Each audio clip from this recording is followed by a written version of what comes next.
Monsieur Freddy. Votre institution vit dans un environnement qui aujourd'hui est menacé par la maladie Mpox.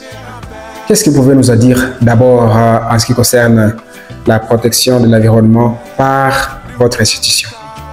Eh bien, c'est en tout cas un sujet très saillant parce que chez nous ici, dans nos filières, nous avons aussi la filière de la protection de l'environnement.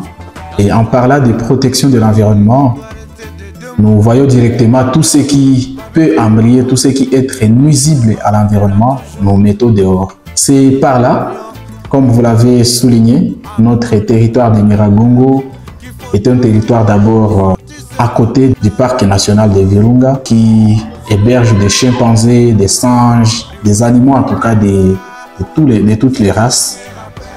Et on n'est pas épargné des Mpox.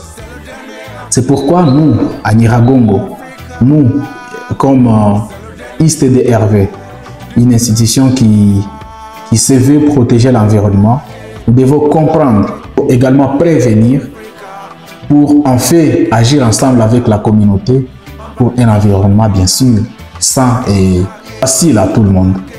Les gens peuvent entendre parler de Mpox et disent non, ça c'est quelque chose de blanc, c'est un corps.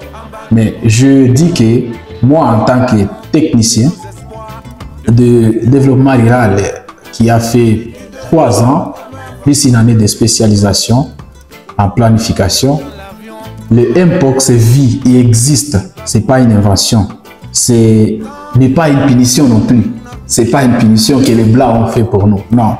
C'est plutôt une alerte. C'est une alerte de la nature.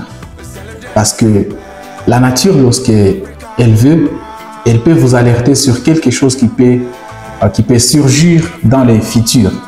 Donc c'est pourquoi, face à cette alerte, on ne peut pas rester quand même calme et croiser les bras. Nous devons prévenir.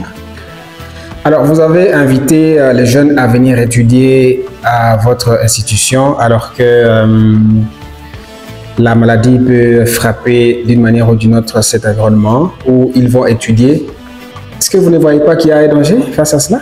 Non, il n'y a pas de danger chez nous parce que nos étudiants d'abord, même si on n'est pas basé dans le domaine médical, mais pour l'environnement, nos étudiants savent que des cas des épidémies et pandémies, nous avons des dispositifs. Nous avons pris des dispositifs avant. Nous avons fait récemment des formations en saponification. Nous leur avons enseigné comment on fait des bavechlore. Nous avons enseigné aux étudiants comment on fait des antibactéries. Donc, ils savent déjà, ils sont prévenus, ils savent déjà qu'il faut se laver les mains, il faut cuire correctement les viandes qu'ils ont achetées partout dans des marchés de la ville. Il faut surtout éviter de consommer des viandes des animaux trouvés morts de partout là. Et surtout par là, je les rappelle qu'ils ne doivent pas surtout prendre la viande et cuire la viande des animaux sauvages.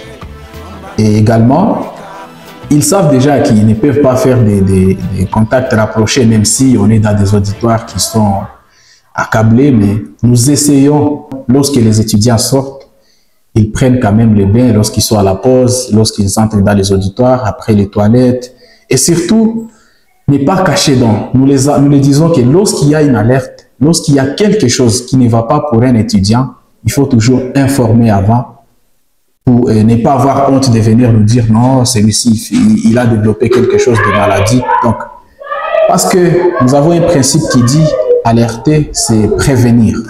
C'est ça. Alors, vous avez des techniques à mettre en œuvre lorsque vous êtes sur le terrain, lors de différentes pratiques de cours. Vous avez des techniques à faire pour que ces étudiants se préviennent de cas de maladies, de risques de Mpox dans différents terrains? En tout cas, oui. Nous avons des techniques que nous développons sur le terrain. Parce que récemment, d'ailleurs, c'est à partir du 23 juillet au 5 juillet, les étudiants étaient éparpillés partout à Kichanga, à Minova, dans les Rutshuru pour des sorties professionnelles. comme il est des routines, on part toujours avec des mesures préventives. L'institution dispose de masques, d'abord pour les étudiants en route, et également les étudiants partent avec les matériels de préparation des antibactéries, des savons et consorts. Et lorsqu'on arrive sur terrain, là où on se loge, en tout cas on garde des distanciations sociales, de façon les étudiants filles logent dans leur dortoir, les étudiants garçons dans leur dortoir, de manière séparée en tout cas.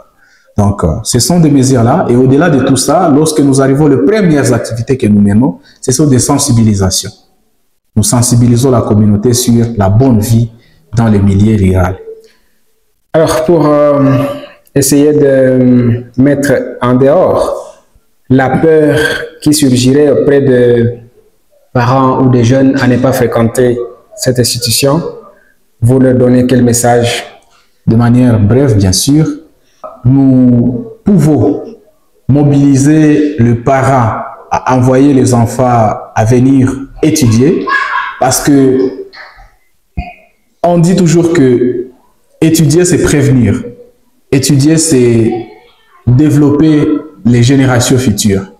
Et je me rappelle, lorsque j'étais encore enfant, ma mère me disait toujours que si ta chèvre a été, bon, de manière vague, si ta chèvre a été fécondée par un stylo, jamais il mettra au monde, il mettra bas des petits qui sont immatures. Donc, cela veut dire, lorsque tu envoies ton enfant chez nous, tu ne perds rien. Tu ne perds pas en tout cas. Tu envoies ton enfant à Liste d'Hervé, tu préserves ta bonne vie. Donc, que le parent se sente à l'aise, que le parent de Nyiragongo nous envoie leurs enfants. Nous sommes là, nous allons les encadrer. Et après 3 ans, ils seront témoins eux-mêmes des bienfaits des Listes d'Hervé dans leur communauté.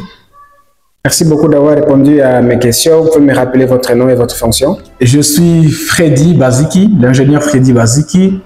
Je suis chargé de communication de l'Institut supérieur technique de développement rural du Volcan. Nous sommes une institution, je rappelle, basée à Nyiragongo, dans les groupements Monigi, dans les villages de Turunga, dans la notabilité de Byongo. Merci. C'est le dernier rappel du Vol Africa.